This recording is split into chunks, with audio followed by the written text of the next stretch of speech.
নমস্কাৰ, আজি সবিশেষলৈ মই শান্তনু মহন্তই স্বাগতম জনাইছোঁ। ৰাজ্যত কা বিৰোধী আন্দোলন অব্যাহত আছে।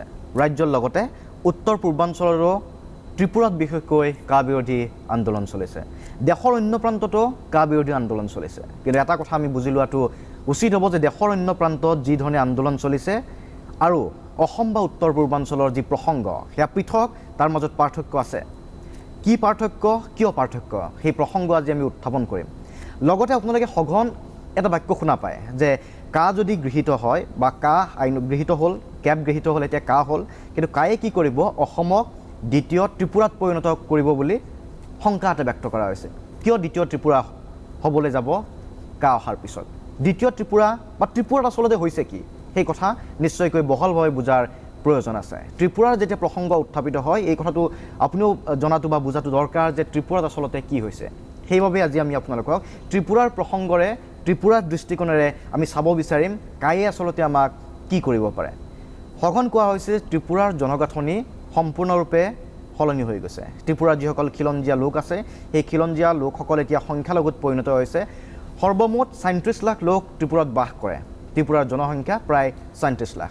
তাৰ ভিতৰত যিটো হিন্দু বঙালীৰ প্ৰসংগ উত্থাপন কৰা হৈছে, হিন্দু আচলতে বাংলাদেশীৰ প্ৰসংগ উত্থাপন কৰা হৈছে, প্ৰায় ১৮ পৰা ২০ লাখ লোক তেওঁলোকৰ জনবসতি। আৰু যি খিলঞ্জীয়া লোক আছিল ত্ৰিপুৰাত, যিসকল খিলঞ্জীয়া জনগোষ্ঠী আছিল, তেওঁলোকৰ জনসংখ্যা প্ৰায় ১২ লাখত পৰিণত হৈছে। গতিকে এনে ক্ষেত্ৰত ত্ৰিপুৰাৰ এতিয়া ৰাজনীতি, ত্ৰিপুৰাৰ অৰ্থনীতি সেইসকল লোকৰ হাতত আছে, যিসকল লোক আচলতে ত্ৰিপুৰাৰ স্থানীয় বাসিন্দা নাছিল। আৰু যিসকল ত্ৰিপুৰাৰ স্থানীয় বাসিন্দা আছিল, সেইসকল লোক আজি সংখ্যালঘুত পৰিণত হৈছে।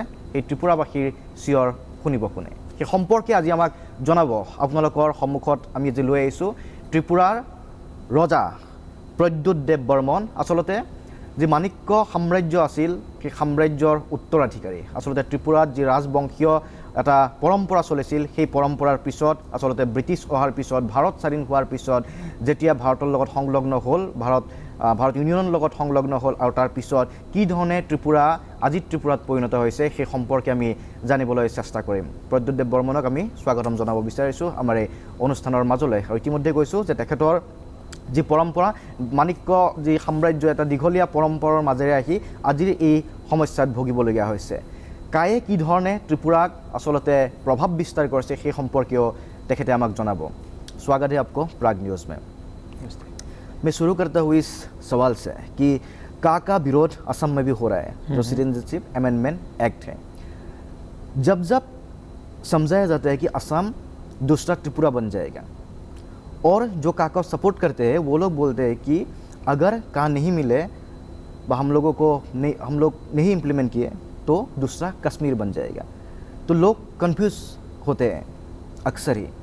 तो त्रिपुरा में ऐसा क्या है जिसको एग्जाम्पल दे रहे हैं कि नहीं कहाँ आएगा तो असम दूसरा त्रिपुरा बन जाएगा? त्रिपुरा क्या बन गया है अभी, ये मतलब थोड़ा समझाइए आप। शांतनु, सबसे पहले let me tell you thank you for having me. मुझे आपने यहाँ में निमंत्रण किया, अच्छा है, क्योंकि आज मुझे लगता है कि त्रिपुरा और असम, मेघालय भी टू अ सर्टेन डिग्री, अगर हम एक संग नहीं हुए तो आपने देखा है कि नागालैंड, मणिपुर, मिज़ोरम, अरुणाचल को उन्होंने बांट के हमें अलग कर दिया है।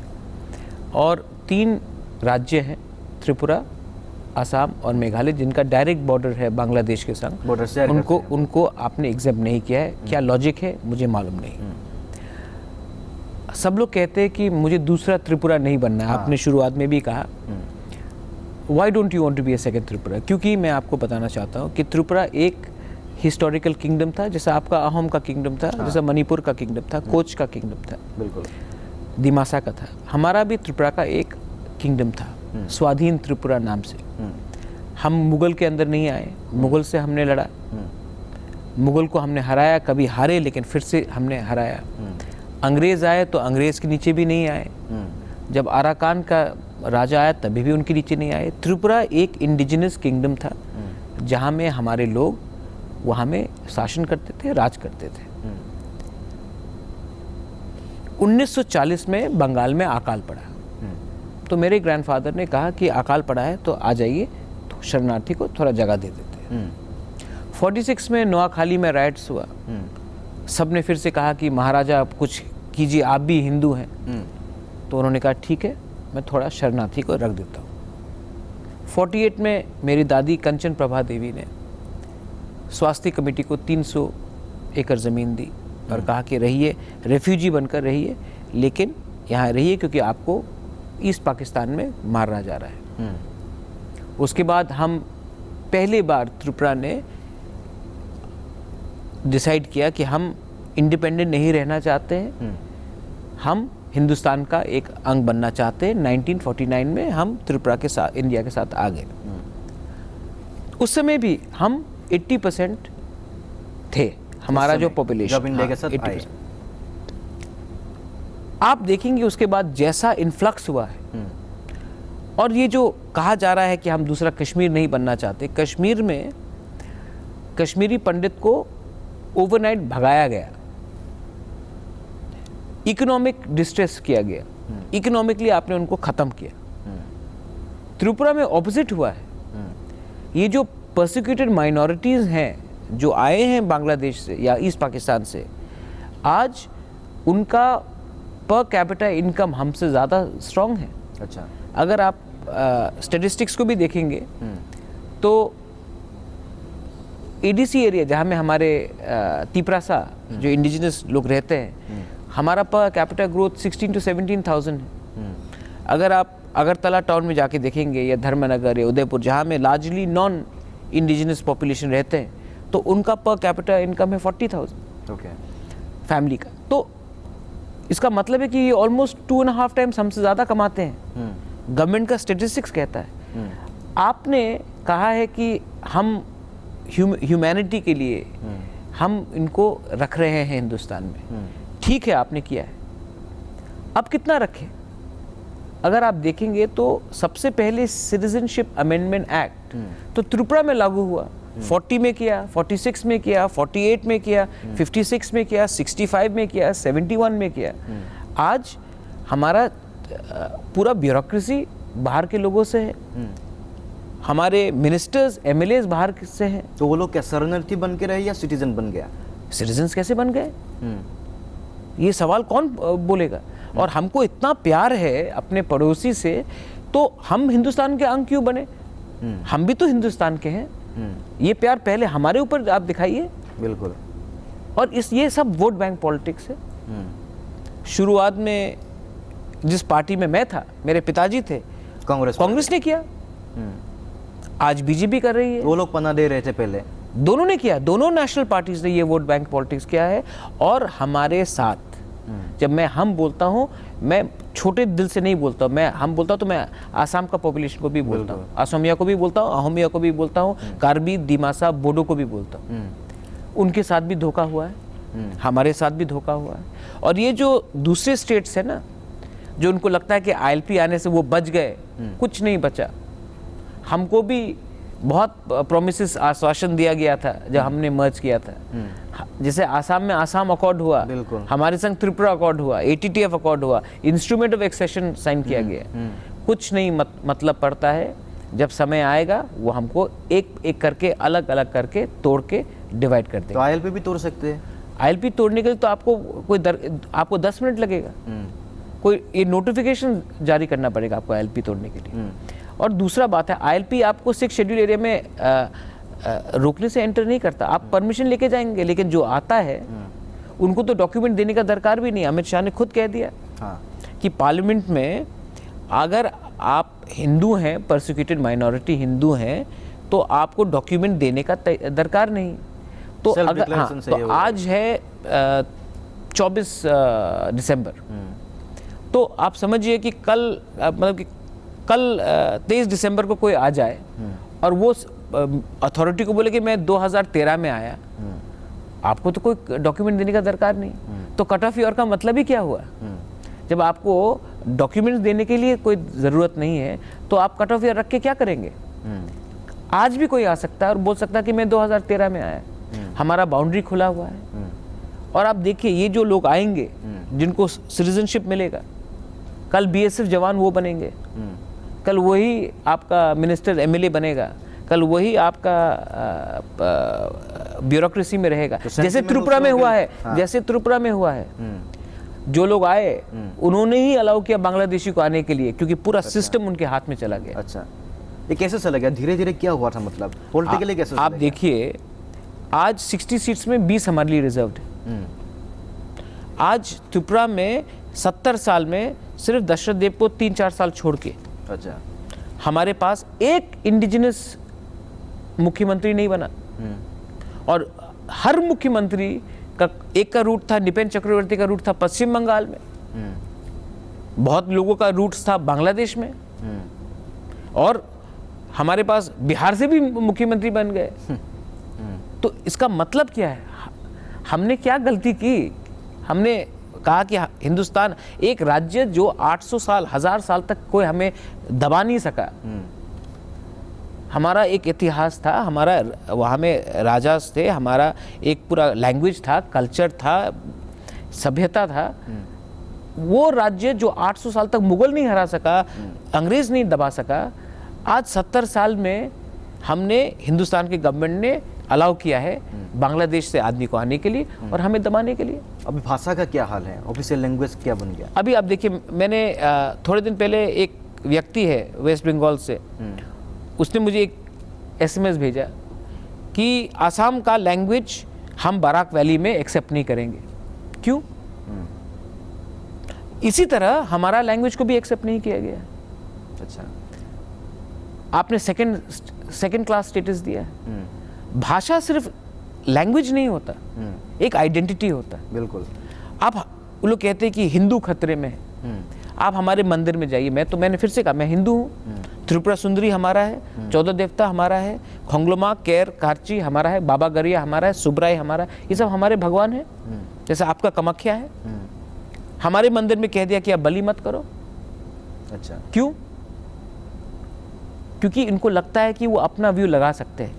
हमारे मंदिर में हमारा जो भगवान का जो पुतला है उसको कोने में रखा है, आप कुछ और कर रहे हो। पैलेस के सामने जो हमारा एक सिंबल है, जैसे आपका रंगघर है असम, बिल्कुल, हाँ, हम लोग का एक सिंबल है, उसमें आपने खुदीराम बोस और सूर्य सेन का स्टैचू लगा के रखा है। ठीक है, मैं आदर करता हूँ सूर्य सेन, खुदीराम बोस का, उसके संग त्रिपुरा का क्या लेना देना? उन्होंने त्रिपुरा के संग क्या लेना देना?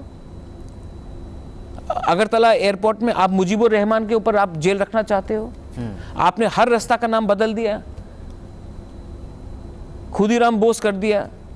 पहले क्या नाम था उसका? नहीं, अपना जो अरे आपने पूरा गांव हुकू तुइसा को आपने डुमा छोरा कह दिया। आपने पूरा सिस्टम ही बदल दिया। और तब मुमकिन हुआ जब मतलब सियासत में वो लोग आए, क्योंकि एडमिनिस्ट्रेशन ने अलाउ किया। और राजनीति उन लोगों के हाथ से लग गया। राजनीति, ब्यूरोक्रेसी सब उनके हाथ में गया। और सच बोले तो हिंदुस्तान का, और हमारे पास इतना घटिया लीडरशिप है ना, पहले भी था, आज भी है। तो हमको तो थोड़ा पैसा फेंक दे, हम तो खुश हो जाते हैं। कोई 10 रुपए यहाँ फेंक दे, कोई थोड़ा सा शराब यहाँ दे दे, बोले पार्टी करो, चलो चलो दिल्ली चलो, सब खुश। लेकिन लॉन्ग टर्म में हमको रिजर्वेशन के लिए कुछ मांगे हुआ था। हुआ था, TNV अकॉर्ड हुआ, 17 से 20 मिला। अच्छा, लेकिन आप बताइए कि आपने पूरा एक हमको डिलीट कर दिया हमारे ही राज्य से। आज आप अगरतला जाके देखिए, आपको नहीं लगेगा कि ये त्रिपुरा है। इंडिजिनस पीपल है वहाँ पे? नहीं है, आपको नहीं लगेगा। तो मैंने क्या कहा कि आप बोलते हैं कि हिंदू खतरे में, अरे हम लोग भी हिंदू हैं। ये पूरा हिंदुस्तान में भाषा चल रहा है कि हिंदू मुसलमान। जो आसाम में जो लड़ रहा है, जो फॉरेनर के खिलाफ लड़ रहा है, जो पहले भी लड़ा, वो क्या हिंदू नहीं है? हम क्या हिंदू नहीं है? तो पहले हमारे बारे में ये समझना जरूरी है कि असम का इशू या नॉर्थ ईस्ट का इशू या it is nothing to do with religion issue से, मतलब it is to do with ethnicity. मैं आपको एक एग्जांपल देता हूँ। आप ऐसा कीजिए, एक व्यक्ति मुझसे बात कर रहा था थोड़े दिन पहले, कहा कि अरे मुंबई तो कॉस्मोपॉलिटन है, मुंबई में तो सब आते हैं, दिल्ली में सब आता है, सबको आपको क्या परवाह है? तो मैंने कहा कि हमें परवाह नहीं है। त्रिपुरा में या फिर गुवाहाटी में भी आप बोलो, आप 10,000 सिंधी को रखने के लिए तैयार है, आप 50,000 पंजाबी को रखने के लिए तैयार है, आप 50,000 तमिल को भी रख लीजिए, आप 1 लाख क्या बोलते हैं कश्मीरी पंडित को भी रख लीजिए, हम सबको रख लेंगे। 5 लाख हो गया, लेकिन 5 लाख एक भाषा बोलने वाले को मैं नहीं रख सकता। और हमारे संग क्या हुआ है, हमने एक भाषा बोलने का, एक ही कम्युनिटी का 100 आदमी को रखा है। आप बोल रहे ना कि हम लोग 12 लाख है, बाहर के लोग अभी हमसे डबल हो गए हैं। हाँ। तो ठीक है, हम डबल, हमको कोई प्रॉब्लम नहीं। महाराष्ट्र में भी मराठी 30% है, लेकिन 70% एक कम्युनिटी का तो नहीं है ना। सिंधी है, मारवाड़ी है, पंजाबी है, आसाम का है, नॉर्थ ईस्ट का है, कन्नडी का है, दिल्ली है, यूपी वाला है, बैलेंस है। आप अगर एक ही कम्युनिटी को 70% बनाओगे, 30% महाराष्ट्र कल चिल्लाएगा, क्योंकि वो 70% एक ही भाषा में बात करेगा, एक ही लैंग्वेज है, एक ही कल्चर है।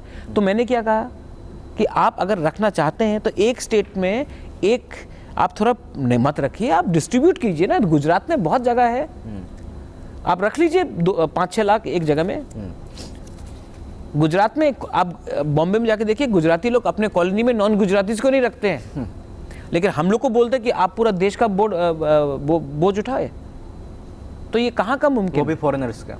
तब तो इंडिया में क्या है कि दिल्ली में कोई माइंड अप्लाई नहीं करता, और हमारे लीडरशिप ऐसे हैं जो यहाँ से जाता है दिल्ली, सर जी सर जी सर, हम गुलामी कर रहे हैं।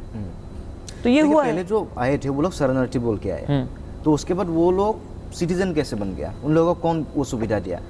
और दूसरा बड़े घुसपैठ किस तरह से हो रहा था हुआ? आपका बॉर्डर ओपन है, आपको हिंदुस्तान में आपका एजुकेशन मिनिस्टर के पास डिग्री नहीं है, प्राइम मिनिस्टर के पास डिग्री नहीं है दिखाने के लिए, वो राइट RTI में लुका के रखता है। हिंदुस्तान में तो आपको सर्टिफिकेट मिलने के लिए 2 मिनट लगेगा।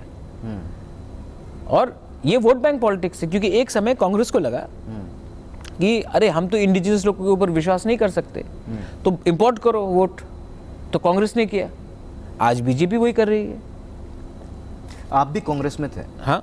तो मतलब ऐसा क्या लगा कि आपको कांग्रेस से निकलना चाहिए और कांग्रेस मेरा नहीं कर रहे? तो फॉल आउट क्लियर था। मैंने सितंबर में, मैंने अगस्त में मेरा जो कांग्रेस में झगड़ा हुआ, मैंने कहा वहाँ मैं अकेला नहीं था, वहाँ में अपने चिंटू दा थे, देवव्रत साइकिया था, रिपुन बोरा थे, सब थे, मुकुल सांगमा, सोनिया गांधी, अहमद पटेल, AK एंटनी। मेरा तो क्लियर झगड़ा हुआ मेरे जनरल सेक्रेटरी के साथ। अच्छा। मैंने कहा कि सिटीजनशिप अमेंडमेंट बिल के खिलाफ हमको लड़ना चाहिए और त्रिपुरा में NRC होना चाहिए। तो मेरे जनरल सेक्रेटरी ने कहा नहीं नहीं नहीं, आपको मेजॉरिटी कम्युनिटी के बारे में भी सोचना है, ये वोट बैंक, वो वोट बैंक। देखो, मैं पॉलिटिक्स में आया हूँ पैसा कमाने के लिए नहीं आया हूँ। मैंने अपना परिवार कैप के खिलाफ थे या कैप के पक्ष में नहीं थे? उनका तो यही तो प्रॉब्लम है कांग्रेस पार्टी का। कैप के पक्ष में नहीं रहे, लेकिन NRC के खिलाफ है। नहीं, 2 आसाम में कुछ और बात, त्रिपुरा में कुछ और बात, अच्छा। मेघालय में, अच्छा आसाम में गुवाहाटी में कुछ और बात, शिवसागर में कुछ और बात, सिलचर में कुछ और बात। तो कांग्रेस पार्टी का तो एक सिंगल पॉलिसी रहना चाहिए ना। और कांग्रेस में भी बहुत लोग हैं जो ये इनको दिल से खराब लगता है, लेकिन कोई जवाब नहीं दे सकता। तो मैंने कहा कि आई कैनॉट कॉम्प्रोमाइज। तो उन्होंने कहा कि तब आप अपना केस विड्रॉ कीजिए, क्योंकि NRC का केस मेरा है सुप्रीम कोर्ट में।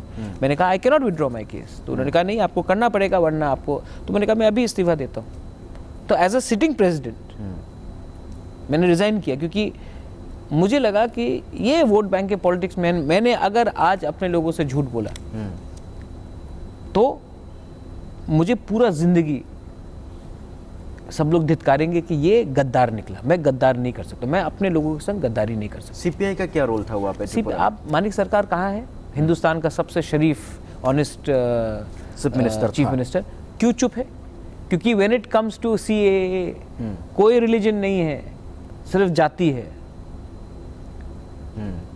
और ये लोग जो कह रहे हैं ना कि एक्सेप्ट करो, अरे हिंदुस्तान के बारे सोचो, वही लोग पश्चिम बंगाल में गोरखा को कभी चीफ मिनिस्टर नहीं बनाएंगे, लेकिन हमको बोलेंगे कि एक्सेप्ट करो। हम एक्सेप्ट नहीं कर सकते। कांग्रेस हो, CPM हो, BJP हो, not acceptable. I am not going to accept it. No compromise. तो अभी त्रिपुरा में प्रोटेस्ट किस तरह से हो रहा है? अभी कर रहे हैं? कल नहीं, हम लोग कर रहे हैं। अच्छा। कल मैं वापस जा रहा हूँ अगरतला, सबसे मिलकर एक प्लान बनाऊंगा, क्योंकि मुझे स्ट्राइक्स, बंद्स, ब्लॉकेड्स नहीं चाहिए, उसमें आम जनता का नुकसान होता है। जहाँ तक मुझे लगता है शांतनु कि हमको सबसे पहले ना अपने एमएलए और अपने एमपी को पकड़ना चाहिए। अच्छा। और उनको उनके परिवार के सामने उनको नंगा करना चाहिए और उनको बोलना चाहिए ये है तुम्हारा बाप, ये है तुम्हारा पति या तुम्हारा वाइफ, और इन्होंने अपने जाति के संग गद्दारी किया है। अब कैसे करे, नॉन वायलेंटली करे, कैसे, उसके लिए हम प्लान निकाल रहे हैं और ये प्लान निकाल के हम जल्द से जल्द करेंगे, क्योंकि ये मूवमेंट जब तक एमएलए अपना पोस्ट नहीं हारेगा ना, जब तक एमपी अपना पोस्ट नहीं हारेगा, ये मूवमेंट कभी, जिस दिन मंत्री को लगा कि वो हारने वाला है, उस दिन वो जाकर दिल्ली में बोलेगा सर बचाइए वरना हम गया।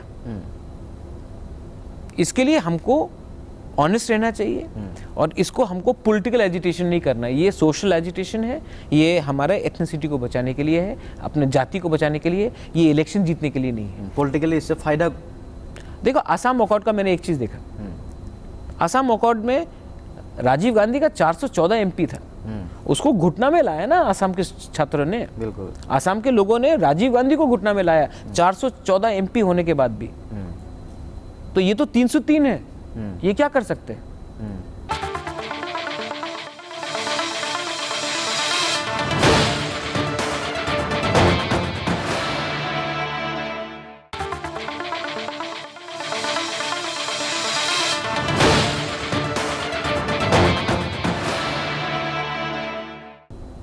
तो आप जैसे देख सकते हो कि पिछले बार भी जब सिटीजनशिप अमेंडमेंट बिल तब बिल था ये जब आए थे, उस टाइम में भी देखा गया कि नॉर्थ ईस्ट का सब स्टेट्स एक साथ मिलके एक कॉमन प्लेटफॉर्म में आ गए थे, लेकिन इस बार ये हो नहीं पाया।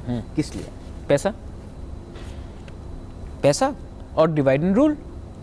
आपने मणिपुर को बोला कि आप बच गए, एलपी हो गया, मिजोरम को बोला आप बच गए, नागालैंड अरुणाचल को बोला बच गए, सब चुप। लेकिन अभी उन लोगों को कौन समझा कि वो लोग मतलब सेफ नहीं है। इसके लिए मैंने कहा है कि आसाम का जनता को मणिपुर, मिजोरम, नागालैंड को देखकर आशा नहीं रखना चाहिए। खुद की क्षमता में आसाम अकॉर्ड क्या मणिपुर ने हम आपको दिया या अरुणाचल ने आपको दिया? नहीं, आसाम के लोग ने खुद लड़ा। अगर उपेंद्र ब्रह्मा बोडो भी लड़ा उस टाइम आसाम अकॉर्ड के लिए, तो ये लड़ाई आपको खुद लड़नी पड़ेगी। हाँ, त्रिपुरा आपके संग है, क्योंकि ये लड़ाई हमको भी खुद लड़ना पड़ेगा। हम लोग दोनों को या मेघालय को हमको बेच दिया है ये लीडर लोग ने, लेकिन अगर हम लोग एक रहे और अपना मोमेंटम पीसफुली, शांति से हमने लड़ा और क्लैरिटी से, और अपने लीडर को भी ऐसा रहना चाहिए जो बिके नहीं, तो कहीं ना कहीं, क्योंकि अगर आसाम आज बैठ गया ना, तो त्रिपुरा में हमारे पास दम नहीं रहेगा लड़ने के लिए। बिल्कुल। जहाँ तक पॉलिटिकल पार्टी की बात है, तो आप देख सकते हो, आप बोल सकते हो, जैसे कि असम अकॉर्ड के बारे में बोला, सत्रा मूवमेंट के बारे में बोला, तो उसके फसल ही एजीपी गवर्नमेंट फॉर्म किया था यहाँ पे। लेकिन इस बार एजीपी का जो रोल है, जो रोल निकला, जो देखा गया, तो उसको लेके लोग खुश नहीं है, क्योंकि वो लोग तो सीए के सपोर्ट में वोट डाल के आ गए वहाँ पे। तो क्या लगता है आपको? नहीं, Gana Parishad political party going परिषद हो गया, क्या हो गया? आसाम गोइंग परिषद हो गया, बिकॉज गण परिषद तो रहा नहीं, गण तो लोगों का है। मैं एक समय प्रफुल्ल कुमार महंतो को बहुत इज्जत करता था, आज भी अगर मुझे मिले तो मैं उनसे पूछूंगा। भृगु कुमार फुकन को बहुत मैं मानता था, जैसे मैंने कहा उपेंद्र ब्रह्मा, ये सब, सर्बानंद IMTT रैक लेके आया वो, सब लोग एयरपोर्ट में इतने लोग, अरे आज क्या हो गया हमको? और यही बात मैं समझ नहीं सक रहा हूँ कि आज हम लोग इतने कमज़ोर क्यों हो गए। ये पद, पैसा, पावर पूरा ज़िंदगी नहीं रहेगा, लेकिन जिस दिन आपका लोग चला गया आपके हाथ से, तो ये कभी वापस नहीं आएगा। ये मैं त्रिपुरा का हूँ और मैं आपको बोल रहा हूँ, पावर पूरा ज़िंदगी नहीं रहता। और शांतनु, मैं आपको पावर, सब लोग बोलते पावर, मुझसे ज़्यादा, मेरे परिवार से ज़्यादा पावर किसने देखा? 800 साल तक राज किया त्रिपुरा में, पावर में थे 800 साल तक। आज क्या पावर है? लेकिन अपना लोग तो है अपने साथ, अपना कम्युनिटी तो है आपके साथ। इन लोगों के पास पावर है लेकिन लोग नहीं है, और एक दिन एक समय आएगा जब सब इनको देख के बोलेंगे कि आपका पास एक चांस था लड़ने के लिए, आपने क्या किया उस समय। इसी के लिए मैं कह रहा हूँ कि ये आंदोलन हम आम जनता को कष्ट नहीं देकर, हमको अपने एमएलए, अपने एमपी को पूछना चाहिए, उनके परिवार को पूछना चाहिए, उनको सोशली बॉयकॉट करना चाहिए। तो अभी बात फिलहाल सब जुडिस हो गया, कोर्ट तक चले गए, तो क्या सब जुडिस नहीं है? हाँ, लेकिन कोर्ट तक चले गए अभी फिलहाल। तो आप लोगों ने भी मतलब इसके खिलाफ अपील किया हुआ? मेरा तो खुद का पर्सनल है, क्योंकि मैंने कहा है कि इंस्ट्रूमेंट ऑफ एक्सेशन है। देखिए, आसाम अकॉर्ड, हमारे त्रिपुरा में भी TNV अकॉर्ड है, ATTF अकॉर्ड है, और त्रिपुरा में इंस्ट्रूमेंट ऑफ एक्सेशन है। अब इंस्ट्रूमेंट ऑफ एक्सेशन का मतलब क्या है कि दो स्वाधीन देश, त्रिपुरा भी स्वाधीन देश था, हिंदुस्तान भी स्वाधीन देश हो चुका था, उन्होंने एक अग्रीमेंट किया, एक ट्रीटी किया, अकॉर्ड नहीं, ट्रीटी, अकॉर्ड अलग है, ट्रीटी अलग है। ट्रीटी किया और कहा कि आप हमारे ज़मीन, हमारे इतिहास, हमारे सभ्यता, भाषा को आप रक्षा कीजिए, अगर आप करेंगे तो हम हिंदुस्तान का एक अंग बनेंगे। सरदार पटेल ने कहा हम आपको सुरक्षा करेंगे, और इसी आश्वासन से, इसी प्रॉमिस से हम लोग दोनों एक एंटिटी बने, त्रिपुरा हिंदुस्तान का अंग बना। आज आपने उसी आश्वासन का उल्लंघन किया है, तो हमने सुप्रीम कोर्ट गए और हमने कहा कि आप हमको न्याय दीजिए, क्योंकि आपने ये आश्वासन भी तोड़ा। आपने TNV में कहा कि कट ऑफ ईयर 1971 होगा, उसको भी आपने तोड़ दिया 2014 करके। ATTF अकॉर्ड में आपने कहा कि 1971 होगा, आपने फिर से तोड़ दिया 2014 करके। अच्छा, 2014 में आपने कहा है कि आदमी लोग आएंगे, लेकिन अगर वो 2018 में भी आए तो डॉक्यूमेंट तो देना नहीं है, तो वो कह सकते कि वो 2012 में आए। बिल्कुल, वो लोग वही बोल रहे हैं कि नया लोग नहीं आएगा, लेकिन जो लोग फिलहाल रह रहे हैं उन लोगों को सिटीजनशिप नहीं। दिया आप जाएगा। कैसा बोल सकते हैं? अब मैं आपको शांतनु पूछता हूँ, भाषा एक, देखने में एक, खाना उठना चलना एक।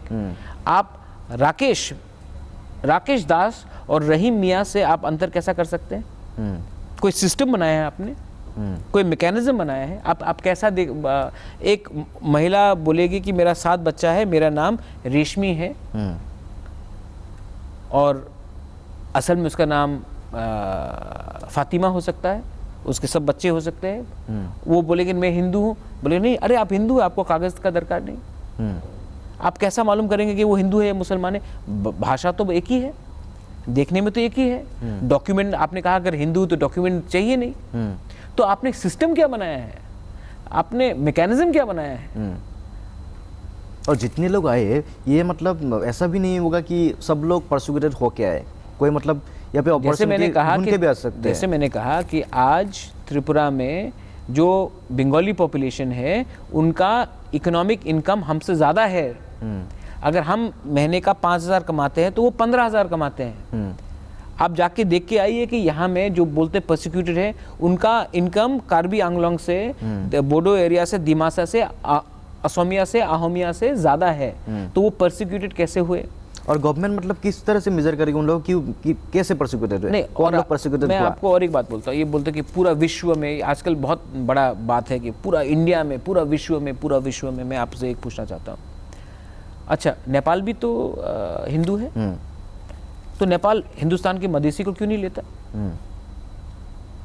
अच्छा, ब्रेग्जिट क्यों हो रहा है इंग्लैंड में? इंग्लिश ने, यूरोप भी तो लार्जली क्रिश्चियन है ज़्यादा करके, तो क्यों ब्रेग्जिट कर रहे हैं? क्योंकि उनको अपना इंग्लिश का अपना आइडेंटिटी बचाना है। ठीक है, आप डोनाल्ड ट्रंप को देख लीजिए, हमारे तो बहुत अच्छे दोस्त है ना मोदी जी के, डोनाल्ड ट्रंप। वो क्यों बोल रहा है कि मेक्सिको में वॉल बनाएगा? मेक्सिको भी तो क्रिश्चियन है, अमेरिका भी तो लार्जली क्रिश्चियन है, तो वो क्यों दीवार बनाने का बात कर रहा है? क्योंकि उनको अपना आइडेंटिटी बचाना है। ठीक है, तो जब ये लोग करते हैं तो ठीक है, हम लोग को आपने डंपिंग ग्राउंड क्यों बनाया? इसी के लिए तो मैं कह रहा हूँ, कोई जो बांग्लादेश से आएगा, कोई जाके गुजरात, महाराष्ट्र, मध्य प्रदेश, दिल्ली में नहीं बैठेगा, क्योंकि उनका सिस्टम है यहाँ में। उनका MP है, आसाम से होगा या त्रिपुरा से होगा, वो वहाँ जाके क्यों बैठेगा? तो आपने एक सिस्टम बनाया है वोट बैंक पॉलिटिक्स के लिए, और ये वोट बैंक पॉलिटिक्स में आज जो हमारा रीजनल पार्टी से जो चुप है, अगर उन्होंने आज वो चुप रहे तो आने वाले दिन में ना रहेगा रीजनल पार्टी, ना रहेगा अहोमिया, असमिया या त्रिपुरासा। मैं आपको क्लियरली बोल रहा हूँ। এই ধৰণে যি প্ৰসংগ উত্থাপিত হৈছে আচলতে ত্ৰিপুৰা, সেই যি প্ৰথমতে আপোনাৰ মনত প্ৰশ্নটো আছিল, অসমীয়া ত্ৰিপুৰা যিটো কথা কওঁ যে অসমীয়া ত্ৰিপুৰা দ্বিতীয় ত্ৰিপুৰা হ'ব নালাগে, আচলতে সেই প্ৰশ্নবোৰৰ উত্তৰ চাগে আপোনালোকে পাই গৈছে। আৰু বহু প্ৰশ্ন আছে, বহু উত্তৰ আছে। উভতি আহিম এটা চমু বাণিজ্যিক বিৰতিৰ পিছত।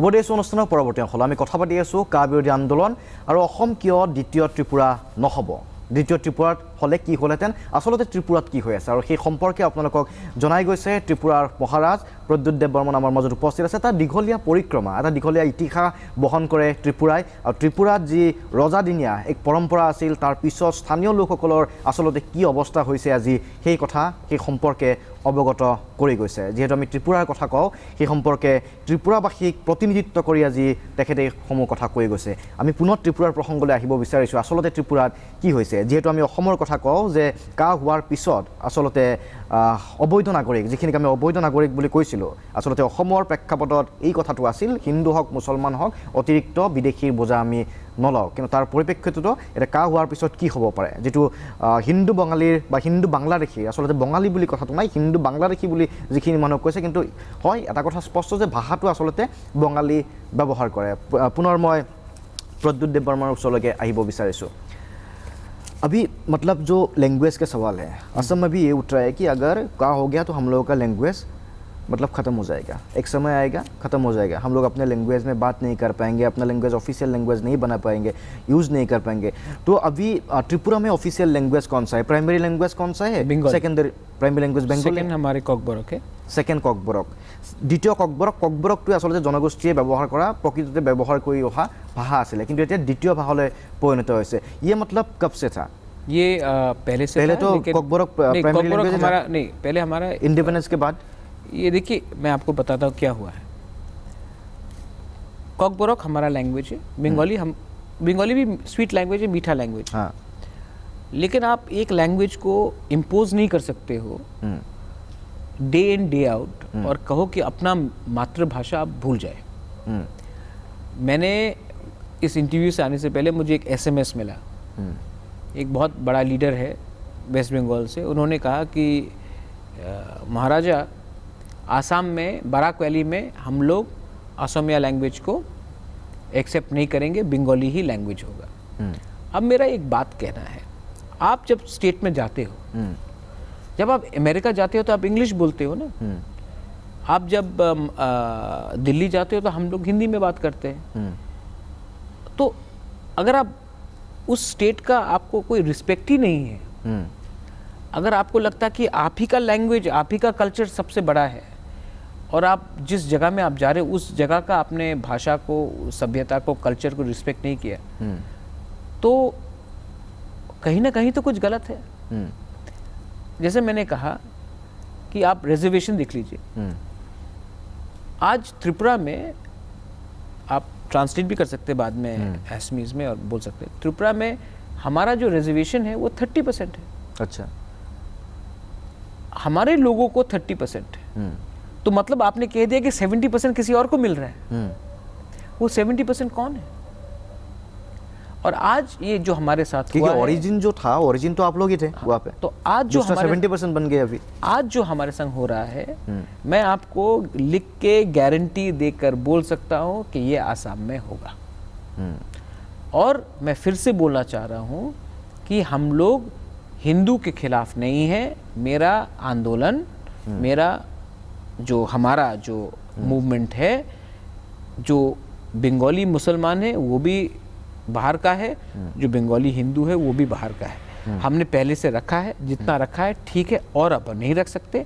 और अगर आपको रखना भी है तो हमारे स्टेट से भी बहुत लोग हैं, आप जाकर पूरे इंडिया में डिस्ट्रीब्यूट कीजिए। एक स्टेट, एक लैंग्वेज, एक कम्युनिटी को इतना नहीं रख सकता। ये मेरा क्लियर पॉइंट है। यहाँ के आसाम गवर्नमेंट बोल अगर रही है आप कल बोलेंगे ना, हाँ, तो बोलेंगे कम्युनल है। अगर आप एसमीज के बारे बोलेंगे तो वो लोग बोलेंगे कम्युनल है। मैं आज जब मैं अपने कम्युनिटी के बारे में बोलता हूँ तो बोलते हैं कम्युनल, लेकिन जब वो एयरपोर्ट का नाम नेताजी सुभाष चंद्र बोस के बीच में रखना चाहते हैं, क्या लेना देना है नेताजी सुभाष चंद्र बोस का?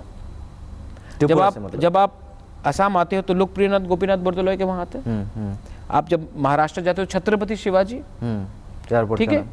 आप जब इंदौर जाते हो तो अहल्याबाई होलकर देवी, सब जगह का एक कैरेक्टर है। आप वो कैरेक्टर को क्यों बदलना चाहते हो? क्योंकि आपको लगता है कि आप ही का कल्चर सुपीरियर है। एसमीज त्रिपुरी कल्चर तो कुछ नहीं है। लेकिन वो चुप रहेंगे जब तक पावर नहीं मिलता। और ये जो सेंट्रल गवर्नमेंट कर रहा है ये असम के साथ भी होगा। और बाकी स्टेट भी सिर्फ नहीं ये उनको देखिए, इनको आइडिया नहीं है। मैं कह रहा हूं कि आप हमारे खुदीराम बोस का क्या रोल है त्रिपुरा में, सूर्य सेन का ठीक है बहुत। आज मुजीबुर रहमान जिसने आज तक त्रिपुरा में नहीं आया, उसके नाम में हम अपना यही जो कम्युनिस्ट लोग पश्चिम बंगाल में विक्टोरिया मेमोरियल को रखते हैं। विक्टोरिया मेमोरियल तो कोई विदेश का रानी ने बनाया था। हाँ। लेकिन त्रिपुरा में अपना जो हमारा ट्राइबल लोगों का एक पैलेस है उसका नाम हम बदलना चाहते हैं। क्यों बदलना चाहते हैं? क्योंकि वो लोग हटाना चाहते हैं कि ये एक राज्य था जहां में ट्राइबल लोग राजा थे। पूरा इतिहास ही मिटाना चाहते हैं। लेकिन ये जो इंडिजिनस ट्राइबल बोलते हैं, हम लोग तो इंडिजिनस बोलते हैं, ये 2019 से, ये 1970 का इंडिजिनस ट्राइबल नहीं है। और हम लोग भी जवाब देना जानते हैं। और अगर ये लोग बोलते हैं कि अरे प्रद्योत विक्रम किशोर मानिक्य तो कम्युनल है, मैंने अपना जाति के बारे में बोला तो मैं कम्युनल हूँ। मैंने कभी किसी के खिलाफ बोला? और अपने कम्युनिटी के बारे में बोलने में क्या कम्युनल बात है? शांतनु, मैं आपसे पूछता हूँ, जब 9/11 के बाद सिखों के ऊपर सब लोग मार रहे थे पूरा वर्ल्ड में, क्योंकि उनको वो टर्बन बैन भी हुआ था फ्रांस में, तो हिंदुस्तान का प्राइम मिनिस्टर मनमोहन सिंह ने चिट्ठी लिखा फ्रेंच प्रेसिडेंट को और बोला कि सिख कम्युनिटी को आप बचाइए। हाँ। ये उनके ऊपर अटैक्स हो रहा है फ्रांस में, आप बचाइए। ये टर्बन हमारा एक सिंबल है, आइडेंटिटी है। कोई ने उसको कम्युनल नहीं बोला। अरे अपना ये अमिताभ बच्चन ये बोलते रहता है कि मैं इलाहाबाद का हूँ, उत्तर प्रदेश। कोई तो नहीं बोलता कि अमिताभ बच्चन अपना कम्युनिटी के बारे में बोलता। शत्रुघ्न सिन्हा बोलते रहता बिहार का बाबू, बिहारी बाबू। कोई ममता बनर्जी बोलता है माँ माटी मानुष कौन है? जब ममता बनर्जी बोलता है माँ माटी मानुष, वो मानुष में क्या कामतापुरी है या गोरखा है या बिहारी है? नहीं, मानुष, भद्र लोग। तो जब हमने अपने बारे में बोला तो हम कम्युनल, वो लोग बोले तो ठीक है। ऐसा क्यों होता है? क्योंकि हम लोग के बीच में यूनिटी नहीं है। बिल्कुल, हम लोग के बीच में एकता नहीं है। जिस दिन एकता आ जाए ना, हम लोग वापस अपना पोजीशन में आ जाए। तो क्या लगता है आपको एकता किस तरह से आएगा? एकता आता जब झटका मिले। आसाम के लोग भी बहुत लाहे हो गए थे। आसाम वॉकआउट के बाद ये अच्छा झटका मिला है आपको। आपको शेकअप चाहिए, कभी कभी थोड़ा सा हिलना चाहिए, तभी आपको मालूम पड़ता है कि आप कौन है। वरना ज़्यादा कंफर्टेबल होने से ना, बाहर के लोग या जो भी सिस्टम चलते रहता है, आप आराम से चल रहे हैं। लेकिन कभी कभी अर्थक्वेक आना चाहिए। ये थोड़ा सा अर्थक्वेक आया है। आपको क्या लगता है ये जो हम लोगों का छोटा राज्य है, इसका जो प्रॉब्लम्स है, खुद का प्रॉब्लम्स है, हम लोगों का अपना प्रॉब्लम है कुछ, इंडिया का मतलब मेन स्ट्रीम का प्रॉब्लम से जुड़ नहीं सकते हम लोग, तो इसके लिए हम लोगों का रीजनल पॉलिटिक्स कैसा होना चाहिए? रीजनल पॉलिटिक्स ऐसा होना चाहिए जहाँ में, देखिए एक टाइम था मेघालय में कैप्टन विलियम सांगमा, वो जो भी बोले, एक टाइम था एस.सी. जमीर, जब वो अपने टाइम में वो थे। आसाम में अपने अब एजीबी मूवमेंट ही देख लीजिए आप।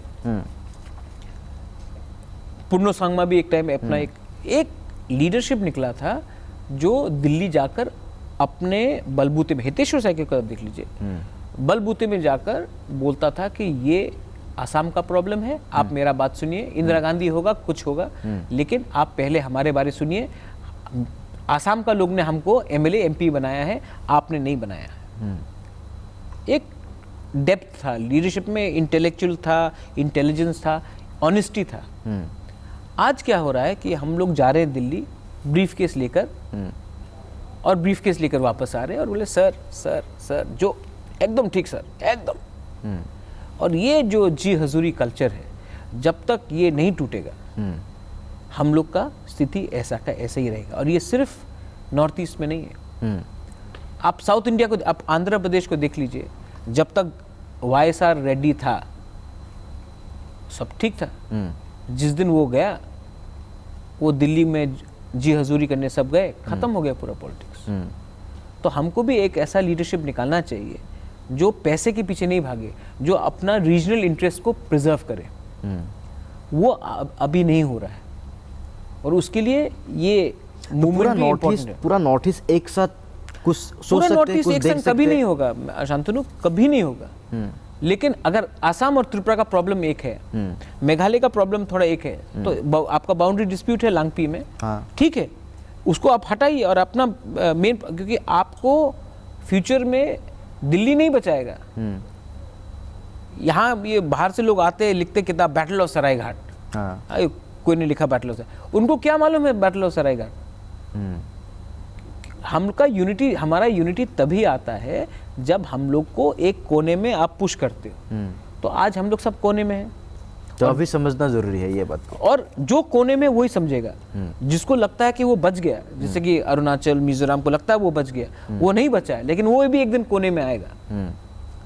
उस समय हमको भी उनको मदद करना चाहिए। बिल्कुल। लेकिन आज के टाइम हमको एक संग होकर एक ऐसा स्ट्रेटजी निकालना चाहिए जहां में वायलेंस भी ना हो, लेकिन अपना मैसेज पहुंचे और ये बिल नॉर्थ ईस्ट में लागू ना हो। গতিকে আমি কথা পাতি আছোঁ মহাৰাজা প্ৰদ্যুতৰ সৈতে, আৰু তেখেতে জনাই গৈছে যে আচলতে কি ধৰণৰ সমস্যা হ'ব পাৰে, ত্ৰিপুৰাত কি হ'ল, অসমত কি হ'ব পাৰে, উত্তৰ পূৰ্বাঞ্চলে কি ধৰণে চিন্তা কৰিব পাৰে সেই সম্পৰ্কে আৰু অধিক তথ্য আছে এটা চুম্প বাণিজ্যিক বিৰতিৰ পিছত।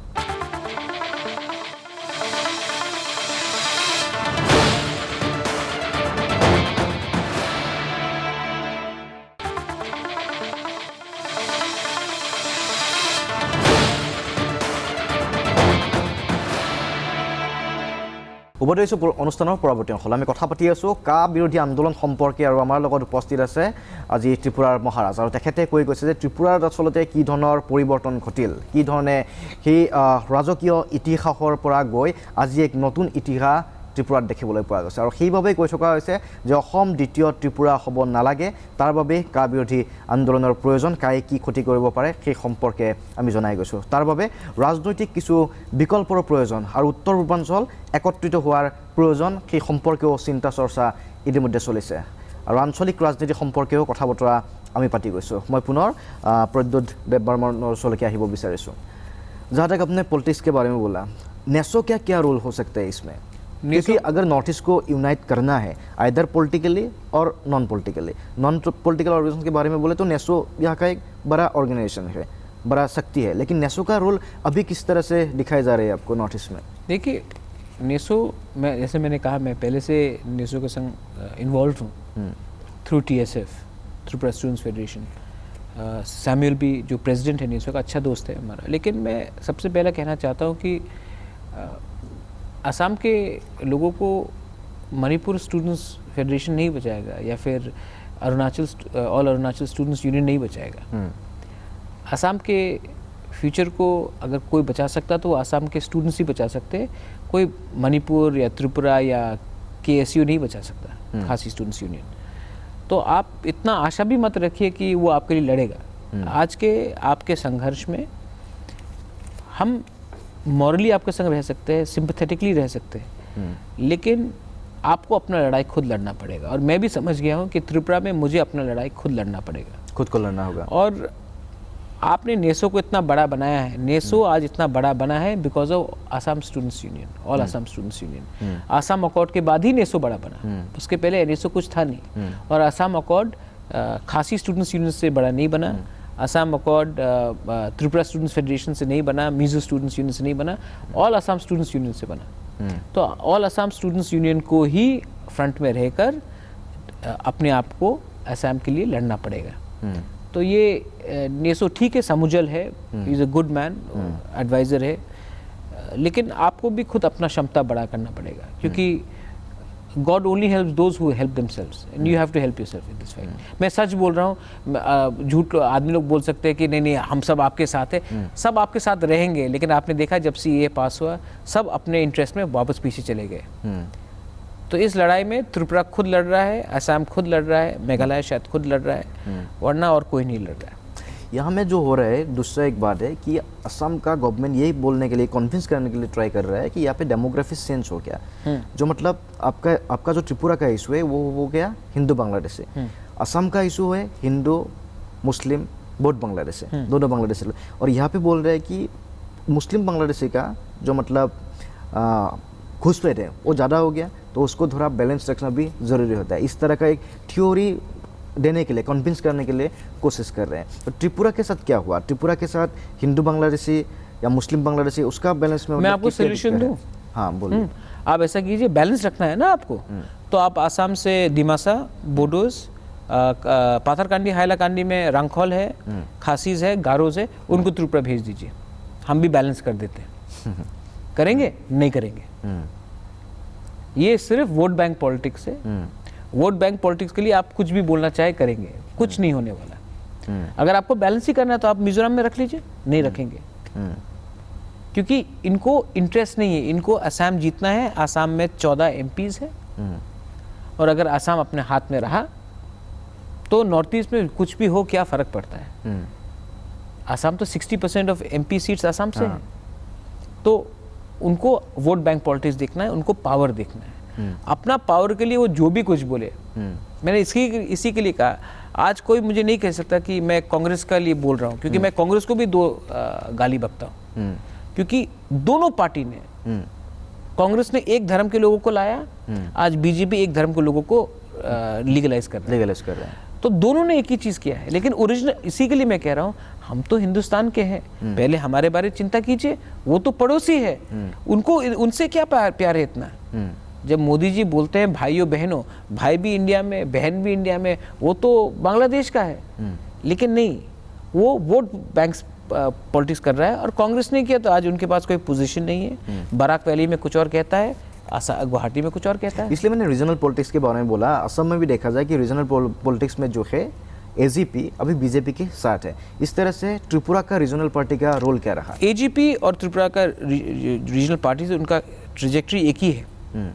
दोनों के लीडरशिप बहुत बूढ़े हो गए हैं, उन्होंने यंग लोगों को चांस नहीं दिया है, और यंग लोग को एक अपॉर्चुनिटी नहीं मिल रहा है।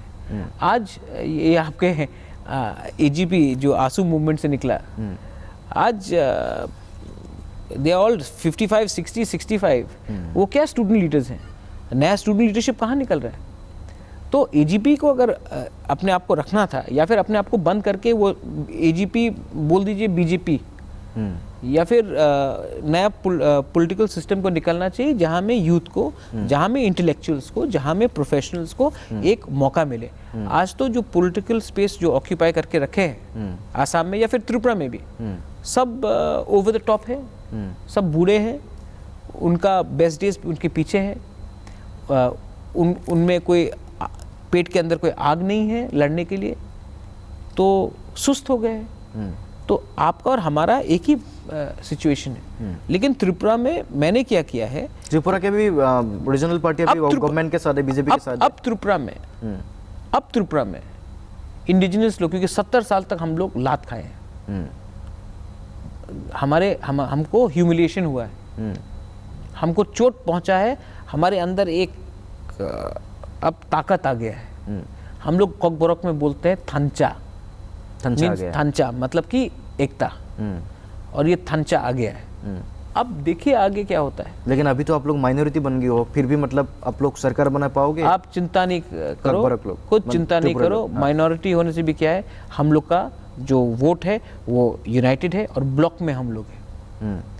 हमको इग्नोर करके अगर कोई ने कुछ किया तो पावर में नहीं आएगा।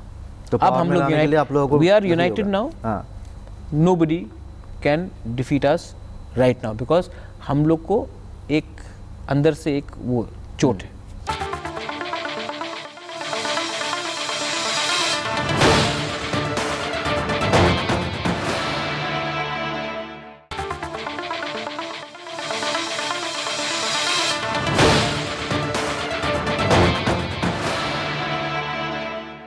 एनआरसी को लेके क्या स्थिति है त्रिपुरा में? एनआरसी भी चाह रहे हो आप लोग? एनआरसी हमने खुद फाइल किया था इन द सुप्रीम कोर्ट, मैंने खुद ही एनआरसी के लिए किया था, और हमारा स्टांस एनआरसी में क्लियर है, हमको एनआरसी त्रिपुरा में चाहिए। लेकिन एनआरसी में अगर हिंदू बाहर से आया है उसको भी नहीं रखेंगे, जो बांग्लादेशी मुसलमान आए उनको भी नहीं रखेंगे। एनआरसी जाति, धर्म, भाषा के हिसाब से नहीं होगा। जो इलीगल है वो इलीगल है, उनको हम त्रिपुरा में एमएलए, एडवोकेट जनरल, मंत्री, ब्यूरोक्रेट्स नहीं बना सकते हैं। हिंदुस्तान में दलाई लामा भी है, रेफ्यूजी है दलाई लामा, वो हिमाचल प्रदेश का मुख्यमंत्री तो नहीं है। तो रेफ्यूजी को एक रेफ्यूजी स्टेटस हिंदुस्तान में होना चाहिए, वो घूमे, लेकिन उनको वोटिंग का अधिकार नहीं होना चाहिए। उनको हमारे एरिया में उनको राइट टू फ्रीडम है पूजा के लिए, जो फंडामेंटल राइट्स है आप दीजिए उनको, लेकिन right to vote fundamental right नहीं है। बहुत लोग नहीं जानते हैं right to vote fundamental right नहीं है हिंदुस्तान के कॉन्स्टिट्यूशन में, तो आप उनको वोटिंग मत दीजिए। यही हमने डिमांड किया है। और एनआरसी त्रिपुरा में होना चाहिए, आसाम में होना चाहिए। बेस ईयर 70 नहीं, हमारा बेस ईयर तो जो कॉन्स्टिट्यूशन बोलता है वही है, 51 ही है। नहीं कॉन्स्टिट्यूशन के ऊपर आप कॉन्स्टिट्यूशन पढ़ के बोलिए। मैं कुछ बोलूंगा तो वो बोलेंगे अरे ये कॉन्स्टिट्यूशन पढ़ के देखिए। लेकिन आप लोग 71 बेस ईयर नहीं है कॉन्स्टिट्यूशन में। हाँ 71 सिर्फ आसाम अकॉर्ड करके हुआ है। हमारे वहाँ में ये कोई बाइंडिंग नहीं है कि 71 होना चाहिए। तो लेकिन अभी तो अमित शाह बोल रहे हैं कि एनआरसी लाएगा, वो लोग पूरा देश में एनआरसी लाएंगे, तो लाइए ना, बेस ईयर होगा तो उसको एक्सेप्ट करते हो। आज मोदी जी ने कह दिया कि नहीं लाएंगे। आप पहले अपना माइंड मेकअप कीजिए और लाइए ना, हम तो स्वागत करेंगे। लेकिन एनआरसी जाति, धर्म और भाषा के हिसाब में नहीं होगा। एनआरसी होगा जो भी बांग्लादेशी है वो बांग्लादेशी है, वो हिंदू हो सकता है, मुसलमान हो सकता है, बुद्धिस्ट हो सकता है। अगर वो बांग्लादेश का है उसको हिंदुस्तान में, हमारे स्टेट में, नॉर्थ ईस्ट में, असम में वोटिंग राइट्स, और वो हमारा लीडर नहीं बन सकता, वो हमारा नौकरी नहीं छीन सकता। ये हमारा हिंदुस्तान का संविधान है। अगर आपको बदलना है तो आप हमसे, तब हम देखेंगे क्या कर सकते हैं। मास मूवमेंट किस तरह से हो सकता है त्रिपुरा में, आप बोलिए। मास मूवमेंट के लिए आपको अपने 60 एमएलए को पकड़ना पड़ेगा। हर एरिया में 60 एमएलए को पकड़िए और उनको बोलिए कि दिल्ली को बोले कि अगर हम नहीं गए ना इस लाइन में तो ये स्टेट में आपका सरकार नहीं बनेगा। और आसाम में 125 एमएलए को भी अब ऐसे पकड़िए, तभी हो सकता है कुछ। United we stand, divided we fall. तो आप लास्ट में असम और त्रिपुरा, ये दोनों स्टेट अभी फिलहाल सफर कर रहे हैं, तो ये दोनों स्टेट एकजुट होकर कैसे आगे बढ़ सकते हैं, कुछ मतलब है आपके पास? है, अगर हमने यंग लीडर्स को एक चांस दिया बात करने के लिए। त्रिपुरा में तो हमने अपना माइंड मेकअप कर दिया, त्रिपुरा में हम यूनाइटेड हैं। त्रिपुरा में हमको इतना आसान से कोई हटा नहीं सकेगा। और हम जवाब देंगे, इलेक्शन में जवाब देंगे, सोशली जवाब देंगे, लेकिन वायलेंस नहीं करेंगे। और त्रिपुरा में हमने अपना माइंड मेकअप कर दिया है, क्योंकि 70 साल से हम आस्ते आस्ते हम लोहा बन गए हैं। हम तो जवाब देंगे। असम को क्या करना है?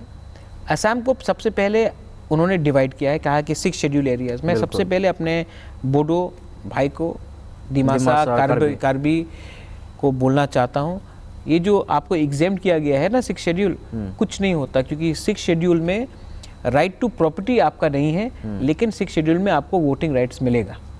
त्रिपुरा में अपने 6 शेड्यूल एरिया में भी कोई प्रॉपर्टी नहीं खरीद सकता, लेकिन वोट दे सकता है।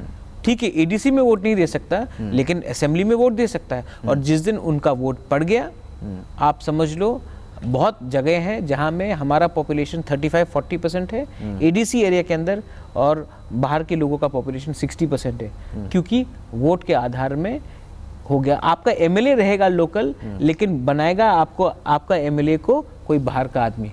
तो ये जो बताया गया है कि ईडीसी एरिया 6 शेड्यूल एरिया आपको प्रोटेक्ट करता है, कुछ नहीं प्रोटेक्ट करता, ये गलत बात है। आप पहले एक बार जाके कानून पढ़ लीजिए। मेरे बोडो भाई को मैं बोल रहा हूँ, कार्बी और दिमासा को पढ़ लीजिए। आपका लीडर आपको धोखा दे रहा है पावर के लिए, लेकिन ये आपके आंख में काला एक पर्दा है।